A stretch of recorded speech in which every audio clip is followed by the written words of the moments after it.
سلامونه مې قبول کړئ دوستانو. تاسو سره یو بل تازه خبر شریکوم چې د سیف الله په نوم باندې یو کس را پاسېدلی دی، خپل ښځه او خپل وراره یې وژلي دي او اوس وایي چې دوی مځکه ووژل چې دوی په خپل منځ کې ناروا تعلق لرلو او یا یارانه وه او ناروا کارونه یې کول.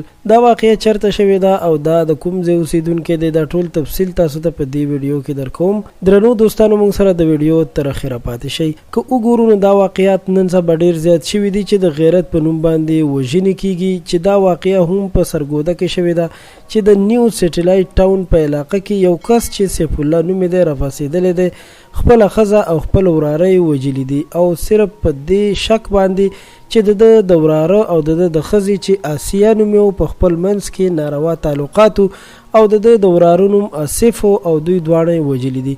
کله چې د دې قتل خبر پولیسو ته شوی دی نو هغوی زر تر زره ور رسېدلي دي او دغلته یې دغه ملزم ګرفتار کړی دی، نیولی دی او ملزم هم د دې خبرې اقرار کړی دی چې بالکل ما دا کار کړی دی، خو د دې تر شا دا خبره وه چې دوی دواړو دغسې ناروا تعلق لرلو او ما نه دا نشو برداشت کېدی چې ویل یې زما ښځه دې د بل چا سره ملاسته وي یا دې د بل چا سره ناروا کارونه وکړي. قدرمنو دوستانو، الله تعالی دې د هر انسان عزت نصیب کړي او پاک رب دی هر مسلمان له داسې کارونو نه وساتي، ځکه چې دا ډیره زیاته افسوسناکه او دردونکې خبره وي چې د یو سړي میرمن داسې کارونه کوي. درنو دوستانو، د دې ویډیو او د دې خبر تفصیل تر همدې ځایه و. ډیره مننه مو کوم چې موږ سره تر اخره پاتې شوئ. له نورو تازه معلوماتو لپاره در سره زموږ چینل ضرور سبسکرایب کړئ. تاسو ټول په لوی الله سپارم.